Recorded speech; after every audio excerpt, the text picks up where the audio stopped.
You are in violation of Section 3, subsection B. This vehicle must be removed immediately. I own this property, and you have no right to tell me where I can park. Blue and red flashes leaked through my bedroom blinds, and the air that rushed in when I lifted the window was cold and thick with the sour smell of fresh asphalt and wet grass. A tow truck idled by the curb at 4:27 a.m., beeping in slow, smug bursts. My driveway looked like a crime scene, with an orange ticket slapped under my wiper and 2 more taped to my garage door like warning labels. I heard our HOA president, the one with the visor and the permanent scowl, talking to her phone. He's in violation. 48 hours, continuous. I walked out in socks, coffee steam on my breath, and asked who called a tow on a car parked in its own driveway. She didn't look at me. She pointed at the clipboard and said, "Policy is policy." That's how I learned the new rule they claimed they passed on May 3, 2024. The title of this mess could be pinned to my forehead: HOA ticketed my driveway overnight for 48 hours, then I pulled the deed. The claim was my car hadn't moved for 2 days, even though I worked late and my engine still ticked warm. They posted a $30 ticket, then another, then tried to tow. The smell of diesel mixed with dawn. My hands shook, not from the cold but from the nerve of it. I told her the clock is wrong, the math is wrong, and also it's my driveway. She said, "The covenant covers all exterior surfaces," and walked away.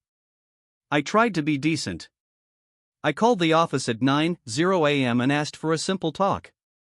The board didn't answer. I went to the clubhouse at lunch with a receipt from yesterday's gas station and showed the timestamp. A neighbor looked at me, then at the door, like he wished he could disappear into the carpet. One whispered, "Don't push it. They can fine you more." The president and her sidekick stared at their laptops and said, "Submit an appeal by email." I did. Silence. 2 more pink slips appeared. One read warning of a tow fee of $200, plus daily fines up to $1,200.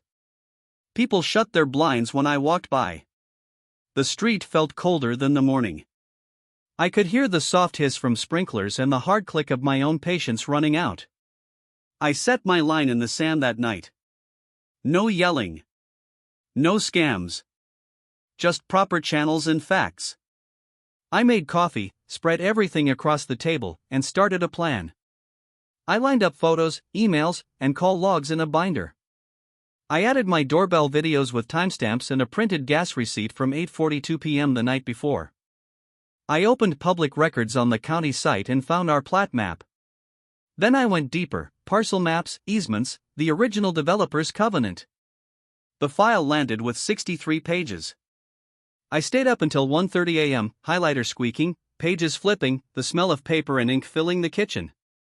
On the first page, my driveway parcel ID matched my lot, not common area.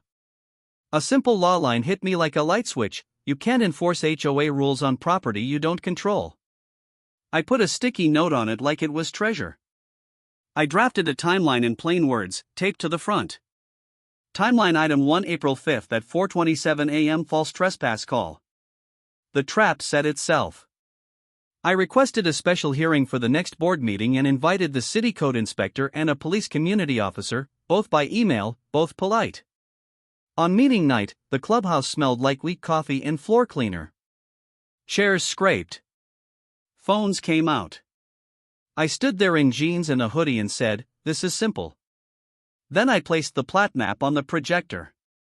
"You say my car sat for 48 hours. Let's check." I flipped to the binder. Here's my gas receipt. Here's video of me pulling in at 9:06 p.m. The room watched my car's headlights sweep across the garage. Someone whispered, "That's last night." I turned another page. Parcel ownership. My driveway is a fee simple part of my lot. Not HOA property. The meeting buzzed. The president said, "Driveways are exterior, so covered." I slid forward the deed. Her face changed the second she saw the legal description. Phones lifted higher. A neighbor laughed, then covered his mouth.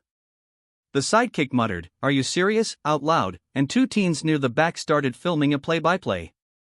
Comments popped up in the neighborhood app within minutes. "He's got receipts." She tried to tow his private property. Somebody added a crying emoji. Another wrote, "My driveway too?" People started checking their plats at home and posting screenshots. The HOA president tried to pivot. She talked about community standards and said my car looked unmoved. I pointed to the timeline and the call-out box that showed the false report. Patterns of false reports can be prosecuted. The crowd gave a little oof. When I played the clip of the tow truck backed up onto my driveway line, the officer raised a hand. That was the flip. The police community officer asked, "Did you see the car move within that period?" I said yes, and showed the 6:31 a.m. clip where I went for coffee. The inspector said, "The HOA can't tow from your lot without a court order or your consent." The officer added, "Also, you cannot cite criminal trespass on private property you don't own." He looked at the president. "Did you authorize a tow on this lot?" She said, "Our policy allows it." He said, "Your policy cannot override property law." The inspector wrote notes and said he would send a formal letter. The board's lawyer, who had been quiet, asked to see the deed, then leaned over to whisper something that made her shoulders fold in. The room went still, then someone clapped. The clapping turned into a wave. Laughter bubbled, not cruel, but heavy with relief. By the next morning, the HOA rescinded all fines and posted a notice: driveways are lot owner property unless subject to an easement. They canceled the tow contract for residential lots. The president stepped down for the rest of the term and her sidekick lost his committee spot. The board sent me a check for the tickets I'd paid and apologized in 3 sentences. I mowed my lawn on Saturday and the air smelled like cut grass and sunshine again. The teens across the street waved and brought over lemonade like it was 1999. A neighbor who had kept his blinds shut came by with a pie and said, "You helped all of us." We painted a little chalk starting line on the sidewalk for the kids' scooter races. Peace settled in like a warm blanket over the block. I still keep the binder on a shelf, the spine labeled in big letters, "Driveways." Please follow for more HOA showdowns like this. Do you think she got what she deserves? Comment below.